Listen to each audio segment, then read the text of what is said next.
ಭಾರತ ದೇಶಕ್ಕೆ ಸ್ವತಂತ್ರ ಸಿಕ್ಕ ಮುಂಚೆ ಈ ದೇಶದ ಜನಪ್ರತಿನಿಧಿಗಳ ಮತ್ತು ಸಭೆಯ ಒಂದು ಡೆಮೋಕ್ರಸಿ ಮತ್ತು ಪಾರ್ಲಿಮೆಂಟ್ ಸಿಸ್ಟಮ್ಗೆ ಪರೋಕ್ಷವಾಗಿ ಪ್ರೇರಣೆ ಕೊಟ್ಟಂತಹ ರಾಜ್ಯ ಇದ್ದರೆ ಅದು ಮೈಸೂರು ರಾಜ್ಯ ಅವತ್ತಿನ ಕಾಲದಲ್ಲಿ.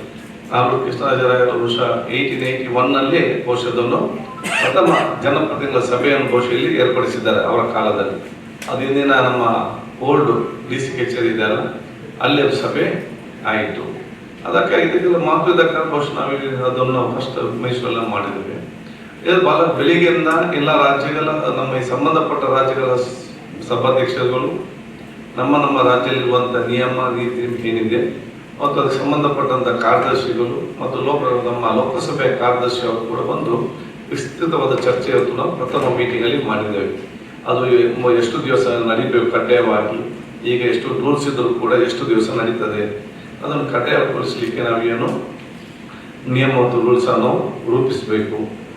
ಒಂದು ಪ್ರಶ್ನೋತ್ತರದ್ದು ಎಷ್ಟು ಸಮಯ ಇರಬೇಕು, ಅದು ಸಮಯ ಮಿಸ್ಲಿಡಬೇಕಾ, ಅದು ಸಮಯ ಮಿಸ್ಲಿಡಬಾರ್ದ, ಇದರಲ್ಲಿ ಅದು ಒಂದು ಸಮಯದ ಒಂದು ಕೋರಮನ್ನು ಹೇಗೆ ನಾವು ನಿಭಾಯಿಸಬೇಕು. ಸರಿಯಾಗಿ ಕೋರಮ್ಗೆ ಇವತ್ತು ಸರಿಯಾಗಿ ಸದಸ್ಯರು ಕೋರಮ್ ಇವತ್ತು ನಿಭಾಯಿಸದಿದ್ದಲ್ಲಿ ಅದನ್ನು ನಾವು ಯಾವ ರೀತಿ ನಿಯಮದಲ್ಲಿ ತಂದು ಅವರು ಸಮರ್ಪಕವಾಗಿ ಅಟೆಂಡ್ ಆಗೋ ರೀತಿ ಅದನ್ನು ಮಾಡಬೇಕು. ಈ ರೀತಿ ಬಹಳಷ್ಟು ಇವತ್ತು ಒಂದೊಂದು ರಾಜ್ಯ ಒಂದೊಂದು ರೀತಿಯಿಂದ ಇವತ್ತು ಇರ್ತದೆ.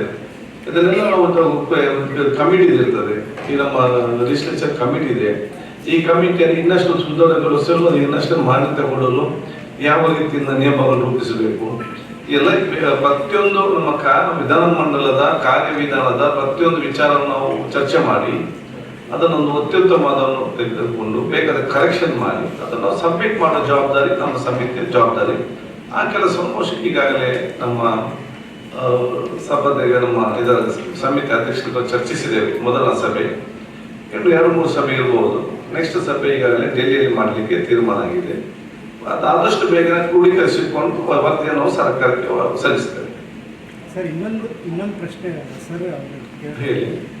ಈ ಪೆನ್ಷನ್ನು ಮತ್ತು ಸ್ಯಾಲ್ರಿದೆಲ್ಲ ಬಿಲ್ಸ್ ಇದು ಮಾಡ್ತಾರಲ್ಲ ಸರ್, ಯಾವುದು ರಿಜಿಸ್ಟ್ರೇಷನ್ ಮೆಂಬರ್ಸ್ದು, ಅದು ಚರ್ಚೆನೇ ಆಗಲ್ಲ, ಹಂಗೆ ಪಾಸ್ ಆಗೋಗುತ್ತೆ. ಮತ್ತು ಚರ್ಚೆ ಆಗದೆ ಪಾಸ್ ಆಗೋಗ್ತದೆ. ಮತ್ತು ಪೆನ್ಷನ್ ಅವ್ರಿಗೆ ಇದು ಮಾಡಿದಾಗ ಹೊಸ ಮಾದರಿ ಪೆನ್ಷನ್ ಏನಾದರೂ ಅಳವಡಿಸೋಕೆ ಏನಾದರೂ ಚರ್ಚೆ ಮಾಡ್ತಾರೆ ಈ ಕಮಿಟಿ. ಪೆನ್ಷನ್ ಈ ಮೀಟಿಂಗ್ ಅಲ್ಲಿ ಯಾವ್ದು ಕೂಡ ಬರಲಿಲ್ಲ. ನಿಮ್ಮ ಸಲಹೆ ತಗೊಂಡು ನೆಕ್ಸ್ಟ್ ಮೀಟಿಂಗ್ ಜಾಸ್ತಿ ಮಾಡ್ತಾರೆ. ಜಾಸ್ತಿ ಅಲ್ಲ ಸರ್, ಜಾಸ್ತಿ ಮಾಡಬಹುದು, ಚರ್ಚೆ ಜಾಸ್ತಿ ಮಾಡಿ. ಬಟ್ ಈಗ ಇನ್ನೊಂದು ಚರ್ಚೆ ಇದೆ ಅಂದ್ರೆ ಜನಪ್ರತಿನಿಧಿಗಳಿಗೆ ಹೊಸ ಕಾನೂನು, ಅದು ಈಗೇನು ಸರ್ಕಾರಿ ಎಂಪ್ಲಾಯೀಸ್ಗೆ ಇದೆ ಹೊಸ ಕಾನೂನು, ಅದನ್ನ ಪಿಂಚಣಿ ಯೋಜನೆಗೆ ಅಳವಡಿಸ್ಕೊಳ್ಳೋದಕ್ಕೆ ಈಗ ನಾವು ಈ ಮೀಟಿಂಗ್ ನಲ್ಲಿ ನಾವು ವಿಧಾನಮಂಡಲದ ಕಾರ್ಯವಿಧಾನಕ ಮತ್ತು ನಿಯಮಗಳ ಮತ್ತೆ ಚರ್ಚೆ ಮಾಡಿದ್ದೇವೆ. ಸವಲತ್ತು ಕೊಡುವ ಬಗ್ಗೆ ನಾವು ಚರ್ಚೆ ಮಾಡಲಿಲ್ಲ. ಅದನ್ನ ನೀವು ಸಲಹೆ ಕೊಟ್ಟಿದ್ದೀರಿ. ಮುಂದಿನ ಮೀಟಿಂಗ್ ನಂತರ ಬಗ್ಗೆ ಚರ್ಚೆ ಮಾಡ್ತೇವೆ. ಹೊಸ ಕಾನೂನು ಬಗ್ಗೆ ಏನಾದ್ರು ಮಾಡ್ತೀರಿ? ಅದೇ ಮುಂದಿನ ಮೀಟಿಂಗ್ ಅದರ ಬಗ್ಗೆ ಚರ್ಚೆ ಮಾಡ್ತೇವೆ. ಈಗ ಈ ಪರಿಸ್ಥಿತಿ ಈಗಿನ ಒಂದು ವಾತಾವರಣಕ್ಕೆ ಭವಿಷ್ಯದಲ್ಲಿ ಬರೋದಕ್ಕೆ ಸಂಬಂಧಪಟ್ಟ ಹಾಗೆ ಎಲ್ಲ ಕ್ರೋಢೀಕರಿಸಿಕೊಂಡು ಒಕ್ಕೂಟ ವ್ಯವಸ್ಥೆ